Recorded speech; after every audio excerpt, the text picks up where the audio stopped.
Good morning mga katribo and welcome to another episode of Straight Talk. I'm Roy Pelovello. And I am Goddess Hope Libiran. Joining us today is the President of the Philippine Chamber of Commerce and Industry, Mr. George Barcelon. Welcome to Straight Talk, Mr. George Barcelon. Good morning. Good morning, Roy and Goddess. Thank you for inviting me. It's a privilege to have you with us today, sir. Let me fire off the first question. For the first time after our adoption of the 1987 Constitution, we have a majority president and a majority vice president, and best of all, they are from the same ticket. How does it augur for our country in general, our economy, and the business community? Well, I think the UNI team, headed by BBM and of course presumptive Vice President Sara, were able to get a overwhelming mandate of 31.5 million votes. That is something that we, part of the citizen and businessmen, and we feel that we should allow them to lead us, and we should give all our full support for them to bring our country forward. Sir George, we have been seeing a lot of names coming out lately on the cabinet appointments. Any comment on these? Were you surprised or ina-expect nyo na ba yung ibang mga pangalan na lumabas? Yung mga pangalan, yung mga kabinete sa economic team, we are pleasantly, not exactly surprised, but happy that these are people that have proven themselves in their past stint in the government, and they have performed very well. Of course, under this administration, headed by, of course, Secretary of Finance San Dominguez. And together, the three of them, at that time, Governor Ben Diokno for Central Bank and Carl Chua of NEDA, they have together been able to steady our boat. Although nasa rough water tayo, itong unang-una yung COVID-19, wherein not only us, other countries experience the same challenges, and then itong recently na the war in Russia and Ukraine has destabilized really the world as far as the supply of commodities and fuel. But with our macroeconomic fundamentals strong, and with what this present administration brought forth the tax reform and the continuing build. All of this will fare well for our country moving ahead. It's challenging times, no doubt about it. But as long as I believe that they have the support of the private sectors, we should be able to navigate ourselves through all of this issue that we're facing. Yeah. And you mentioned about build, sir. So you're saying that you are very much in favor of this new administration to continue with the build program started by the Duterte administration. Yes, definitely. And in the statements that have been made by the various presumptive cabinet members, like the chairman of NEDA, Mr. Arsenio Balisacan, he mentioned that this should continue, and same thing with the presumptive DTI secretary, Fred Pascual, and of course we have presumptive secretary of Department of Finance, Ben Diokno. All of them have seen how this build can act as a catalyst for our country economic growth.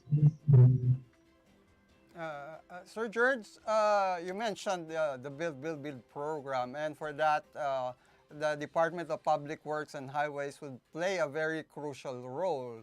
So, are you confident that the nominee for the position, Manuel Bonoan, is well suited and would have the experience to push through and sustain the programs started under the Duterte administration? That is the Build program. Your comment, sir. Mr. Bonoan, of course, comes from the private sector. In his stint as a CEO of the Skyway project of the of RSA group, the projects so far that I've seen were fairly on time in their deliveries. The view of a private sector should help him in his role as a Secretary of Public Works, which is timely delivery and within cost. And if he put what he did in the as a private in the private sector, that would do very well for the country. Okay.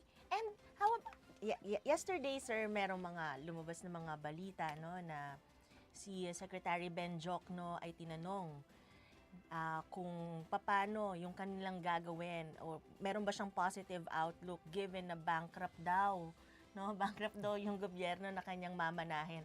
What's your comment on that, sir? Yung comment, yung may nagtanong sa kanya, and then made a presumptuous statement na bankrupt ang gobyerno natin. It's not true. We're not bankrupt. Okay? The government, as we know very well, goes through the process of the General Appropriation Act, no? Wherein budget for the different government agencies and for the different sectors of concern are planned and decided by the Congress. As of at present, we have close to about $110 billion reserve that will be used for our requirements, both for importations of goods and also for servicing our debt. So that doesn't show that, that doesn't in a way give a hint that we're short of funds. The remittances on the private sector coming from OFW, I think is still very healthy. We're still showing more higher numbers compared to previous year. The concern, of course, is the uncertainty in what's going on worldwide. Europe is close to a recession, or if not, they're in recession already. In the US, they seem to be able to cope with high inflation, although they have the Federal Reserve has already voiced that within the year they will increase the interest rate by 200 basis points. And those are factors that may affect the outlook for the world's economy. And we have to bear with that because we're part of the global economy. We also export our goods all over the world. So those are issues that we hope that the economic team, and not only that, the whole government, led by our presumptive president, BBM, would be really carefully addressing those issues. Sir George, just recently, incoming Finance Secretary Jokno allayed fears of what he called about that reports of a possible recession in the U.S. And in fact, he seems to be very confident in saying that with our economy grew by 8.3% in the first quarter of this year, and we might be hitting around 7 to 9% 8% of GDP for the coming year. That's on the one hand, and also he cited the strength of our reserves and the remittances of our OFWs, as we have mentioned. That on the one hand, we have now gas prices hitting over $120 per barrel, at least the Brent, and continuing disruption of supply, particularly of one is wheat, for instance. So, how do you see these projections of the government? The high price of oil basically is in reaction to what's going on in the geopolitical war in Europe. Uh, the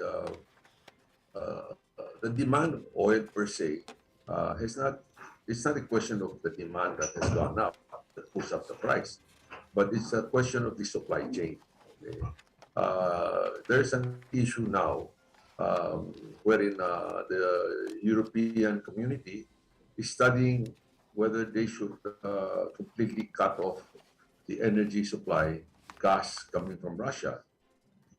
And because of that, inadvertently, the prices of oil or gas has shot up, has gone up because there's less. They arbitrarily cut their own or their own supply chain. So, but Russia still can supply. Before, Russia daily oil export is somewhere around 7 to 8 million barrels. So I would think that Russia now is selling more of their oil, probably to China and to India. Okay. And for the Philippines, our consumption compared to the other big nations is rather small, and we hope that our people in this sector will be able to source ample supply at reasonable price. But true, the Brent oil has gone up, and subsequently, if the war there is prolonged and deteriorates, it might go up further. But as what I've gathered is that we have enough stockpile as of the moment. That's why you see a fluctuation of our gasoline price, fuel price, kerosene price. The last month, there were weeks wherein it went up, but there were weeks also wherein those prices came down. Sir George, given these circumstances, nitong nakaraang, if I'm not mistaken, March, inflation rate shot up to 4.9%.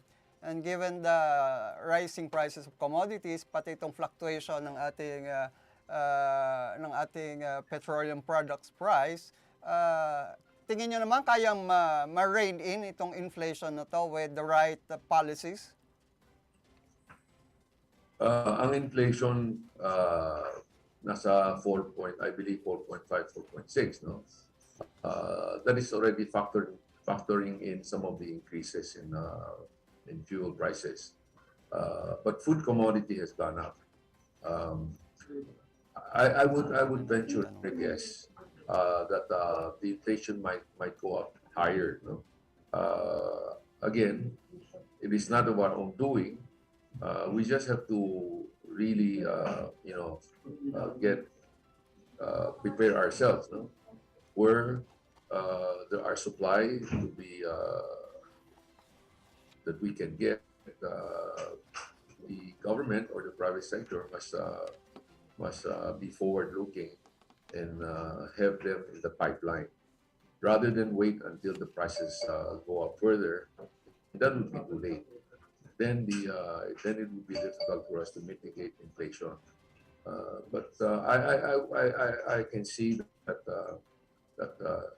we're not the only one in this situation. Other countries that are net importer of energy and also food, face the same issue. But we just have to deal with it and in a way um, have the economic team focus on the key areas that would mitigate our inflation. Yes, I agree, no? Ano po talaga yan eh. We're not the only one. I agree with, with Sir George when he said na di lang naman tayo yung nakaka-experience nun ngayon. So it's very vital, no? Not just for the economic team to do something, but for the entire government to have a whole of government approach nga na tinatawag, no? To address this issue. So mga katribo, stay tuned. Straight Talk will be back after this short break. Magandang araw mga katribo! Narito na ang mga makakasama nyo tuwing umaga sa programang Gising Na. Roy Pelovello, Atty. Lia Badillo Crisostomo, Vernon Velasco, Kim Sancha at Chert Balagtas. Abangan ang programang Gising Na sa Facebook page ng Daily Tribune. Ilabas na ang mainit na kape at samahan kami sa inyong pag-almusal, mga katribo. Simulan natin ang bawat umaga with good vibes sa mga informative and recreational segments ng aming programa. Maaari niyo rin ibahagi sa amin ang inyong opinion via Daily Tribune Facebook page at Tribune Now sa YouTube. Makichika na rin sa latest showbiz happenings, mga katribo. Kaya naman, magsama-sama po tayo sa Gising Na! Ang Daily Tribune may digital shows na din. Dahil sa mas lumalaki at mas lumalakas nating tribu, handog sa inyo ng Daily Tribune ang mga programang magbibigay buhay araw-araw. Be informed at mag-good vibes. Welcome back on Straight Talk. And still with us is the President of the Philippine Chamber of Commerce and Industry. Welcome back, Mr. George Barcelon. Yeah, Sir George. Yes, nice to be back. Yeah, Zades, Roy. Okay, sir, question na, no? What economic programs do you envision for President-elect Bongbong Marcos? The statements that has been made with the presumptive president, BBM, is that to attract foreign direct investment is one area of focus, no? And also, of course, the agricultural sectors. And all of this really is to create more jobs for our people. Alam natin ng unemployment rate ngayon, medyo mataas pa rin, 6.8%, at underemployment, double digits pa rin, about 14%. So, they know their priority is to create more economic activities. As a matter of fact, from what I take off from the incoming Secretary of Finance, if our growth, annual growth of GDP is about 7%, okay, we should be able to handle the debt issue. Ang debt issue natin is brought about, of course, by primarily by the COVID pandemic, and that's why it's as a percentage of the GDP, no, it's more than 60%. But other countries, mind you, other countries have their debt over GDP higher pa, may mga iba 100%, 200%. But as long as the economy is healthy, and we can see that it's rebounding. As you said, I believe you mentioned that last quarter growth natin umabot ng 8.3%. And I think hearing from what the presumptive Secretary of Finance state all the key aspects of our country, those key aspects will help our country grow reasonably well. No, I think he's talking about 7 to 8% per annum. You mentioned about these factors affecting our economy. Given these factors, kayo naman po sa business sector, yung kanila, ang projection nila around 7 to 8 and even 9 kayong kay Joke na. But about your group, what are your projections for our growth next year, this year and the next year? Alam mo, Roy, yung figure na first quarter, that is the growth of combining everything, private sector, government expenses, and the indication is that if there is no extreme spiking up of one fuel and food-related items, and also the COVID-19 issue, as we are seeing now, is very well mitigated. Okay. Yung tatlong factor na yun will be will influence, no, our growth pattern. The travel and leisure business or tourism business will gradually opening up. At saka malaking bagay yun. It's not only in the NCR, travel business affects the whole economy, the whole country's economy, especially in the rural areas. So those are really plus factors that will allow our economy to move forward. As I mentioned earlier, one of the focus of the BBM administration is that they would really give some impetus to our agri-sectors. And that by itself will kick up our growth by a few percentage. Yes, sir. Sir, as the president of the PCCI, and we all know that, yung private sector plays a very vital role when it comes to uplifting the economy. So, do you think, as president of the PCCI, bibigyan ba ng private sector ng buong suporta ang administrasyon ni President-elect BBM? Goddess, alam mo that it works both ways eh. Kami rin, kailangan magbigay ng support sa gobyerno. Okay. In the sense that we share our thoughts kung ano mga dapat gawin. Yung isang bagay na ease of doing business. This has been mentioned many times by the private sector na kung maayos natin yung mga bureaucracy, malaking tulong yun sa mga micro at saka small. And we have our advocacy of reaching out. Okay?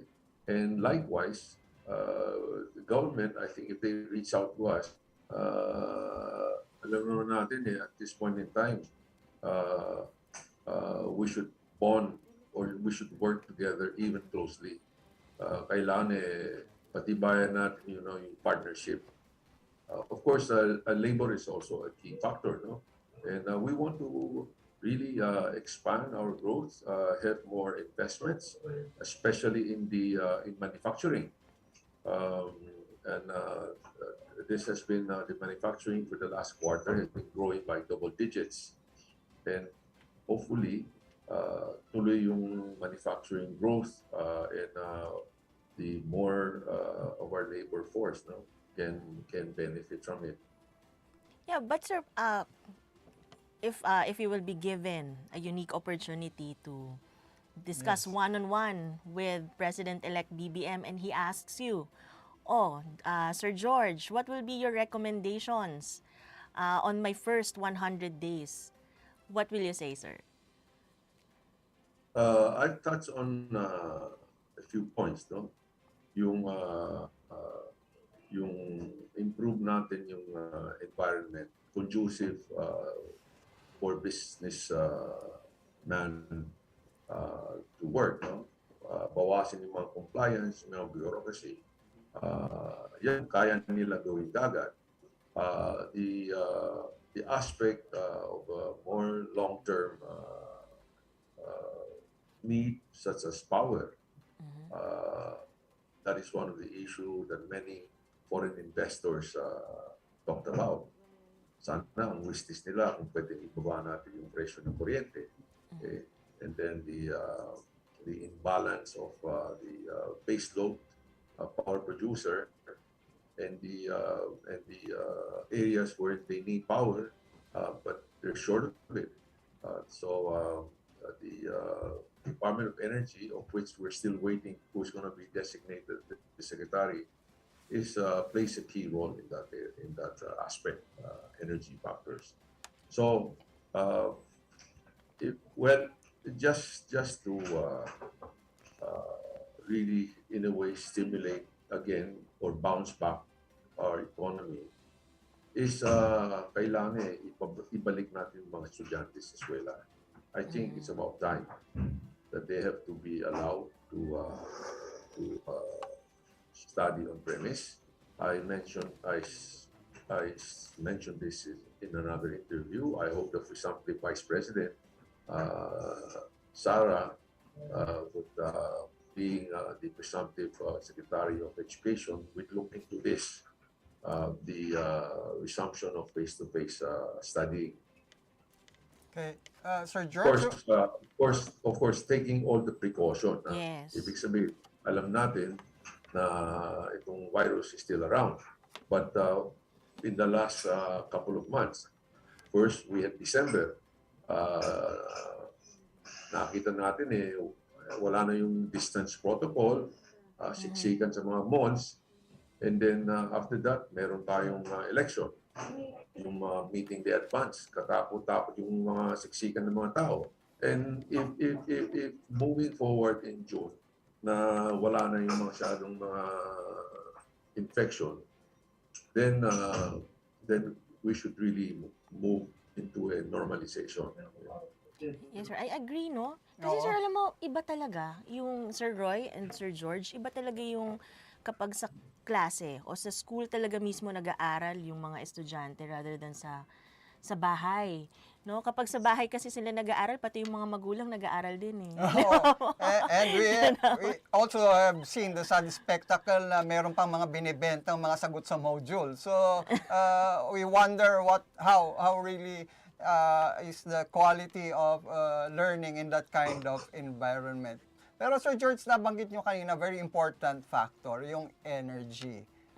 Reliable, adequate, and cheaper energy. So, there are suggestions to tap or utilize nuclear energy in our energy mix. Would you support that to cover the projected demand as our economy grows?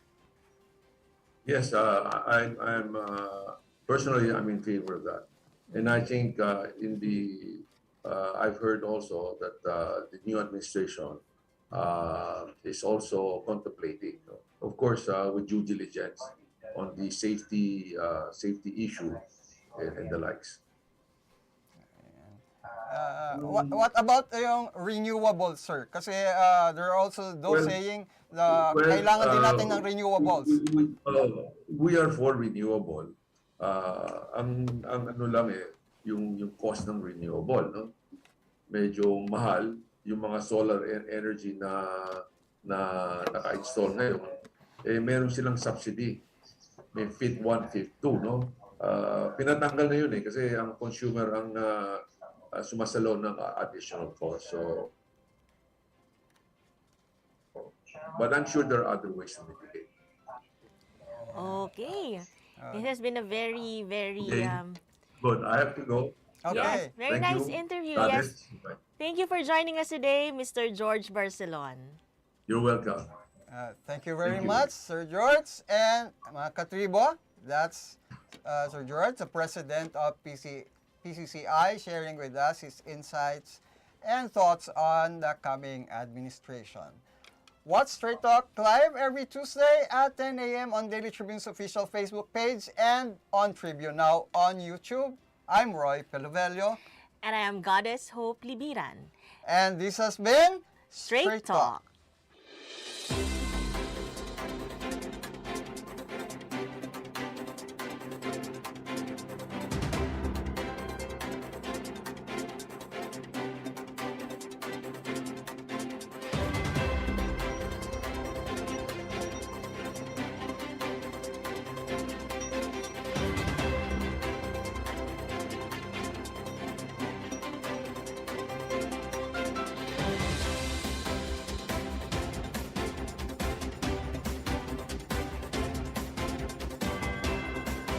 Be updated sa news and happenings katribu. Hatid ng Daily Tribune sa inyo ang mga balitang napapanahon sa loob at labas ng bansa. Kami na ang bahala sa paghahatid sa inyo ng mga latest and reliable news. We got you covered sa programang Tribune News on Q. Mapapanood mula umaga hanggang gabi, Lunes hanggang Biyernes sa Daily Tribune Facebook page at Tribune Now on YouTube.